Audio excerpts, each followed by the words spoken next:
संपूर्ण भारत में लॉकडाउन के बीच मुंबई से आई एक शर्मसार करने वाली घटना।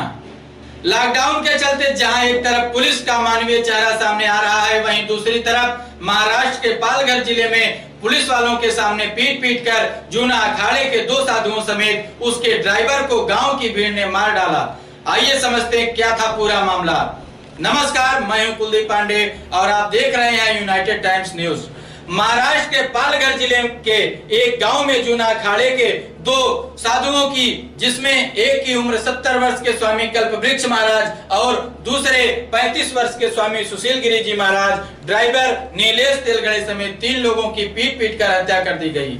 वहीं पुलिस ने इस मामले में कार्रवाई करते हुए ग्रामीणों और 110 लोगों के खिलाफ एफआईआर दर्ज की है, जिसमें 101 को 30 अप्रैल तक पुलिस हिरासत में भेज दिया गया है और 9 नाबालिगों को एक किशोर आश्रय गृह में भेज दिया गया है। दरअसल जूना अखाड़े के 2 साधु अपने ड्राइवर के साथ मुंबई से गुजरात के सूरत में अपने साथी के अंतिम संस्कार के लिए जा रहे थे। तभी पालघर के एक गाँव में गाँव वालों ने इन्हें डकैत समझकर पीट पीट कर मार डाला। ये तीनों मुंबई के कांदिवली इलाके से मारुति इको कार में सवार होकर सूरत निकले, जहां उनके साथी की मौत हो गई। दोनों साधुओं को ही उनका अंतिम संस्कार करना था। जब इनकी गाड़ी महाराष्ट्र गुजरात बॉर्डर पर पहुंची तो पुलिस ने इन्हें रोककर वापस भेज दिया। इसके बाद तीनों ने अंदरूनी जंगल के रास्ते से होकर आगे बढ़ना तय किया। इसी बीच पालघर जिले के कई गांवों में अफवाह फैल गई कि लॉकडाउन का फायदा उठाकर अपराधी तत्व बेखौफ होकर चोरी डकैती को अंजाम दे रहे हैं, लोगों का अपहरण कर उनकी किडनी निकाल रहे हैं। इस अफवाह के चलते गांव वालों ने बिना कुछ सोचे समझे इनकी गाड़ी देखकर इन पर हमला कर दिया और गाड़ी को पलट दिया। पुलिस को इस घटना की सूचना दी गई। पुलिस ने वहां पहुंचकर तीनों को अपनी अपनी गाड़ी में बैठाया, लेकिन गांव वालों की भारी भीड़ के सामने पुलिस कर्मियों की संख्या काफी कम थी। इसके बाद गुस्साई भीड़ ने इन्हें पीट पीट कर मार डाला। कलेक्टर कैलाश शिंदे ने बताया कि घटना से संबंधित एक वीडियो सोशल मीडिया पर वायरल हो रहा है, जिसमें यह देखा जा सकता है कि ग्रामीणों ने मृतक की कार को लाठी पत्थर और अन्य वस्तुओं से क्षतिग्रस्त कर दिया। पुलिस तुरंत मौके पर पहुंची, लेकिन फिर भी ग्रामीणों ने तीनों लोगों पर हमला जारी रखा। उन्होंने कहा कि तीनों को अस्पताल ले जाया गया, जहां उन्हें मृत घोषित कर दिया गया। आगे की जांच की जा रही है। घटना में हमारे पुलिसकर्मी भी घायल हो गए हैं। लगभग 110 ग्रामीणों को पूछताछ के लिए पुलिस थानों में ले जाया गया है। साधुओं में निर्मम हत्या को लेकर साधु संतों ने काफी रोष जताया है। अखिल भारतीय अखाड़ा परिषद के अध्यक्ष महंत नरेंद्र गिरी ने रविवार को इस घटना की कड़े शब्दों में निंदा की और चेतावनी दी कि अगर हत्यारों की शीघ्र गिरफ्तारी नहीं की गई तो महाराष्ट्र सरकार के विरुद्ध आंदोलन किया जाएगा।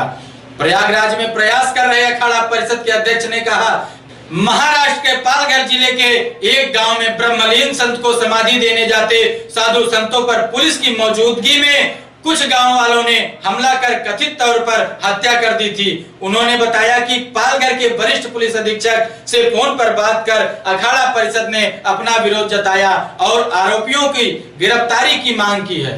महंत गिरी ने कहा कि लॉकडाउन के बाद अखाड़ा परिषद हरिद्वार में बैठक कर आंदोलन की रणनीति बनाएगी। उन्होंने महाराष्ट्र सरकार को चेतावनी दी कि यदि सरकार ने हत्यारों के विरुद्ध कार्यवाही नहीं की तो सभी अखाड़े बैठक कर महाराष्ट्र सरकार के विरुद्ध आंदोलन का शंखनाद करेंगे। साथ ही उन्होंने भक्तों से लॉकडाउन में ब्रह्मलीन हुए किसी साधु को समाधि देने जाते समय सीमित संख्या में ही जाने की अपील की।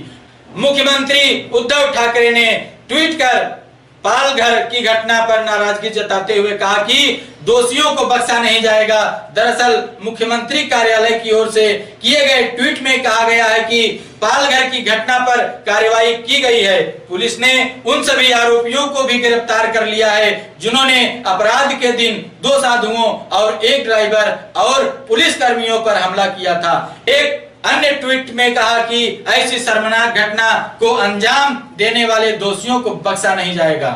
दूसरी तरफ महाराष्ट्र के पूर्व मुख्यमंत्री देवेंद्र फडणवीस ने भी साधुओं की हत्या पर दुख जताया है और आरोपियों के खिलाफ जल्द से जल्द कार्रवाई करने की मांग की है। वहीं इस हत्या के संबंध में उत्तर प्रदेश के मुख्यमंत्री योगी आदित्यनाथ ने भी महाराष्ट्र के मुख्यमंत्री उद्धव ठाकरे जी से बात की और घटना के जिम्मेदार तत्वों के खिलाफ कठोर कार्रवाई हेतु आग्रह किया। नमस्कार।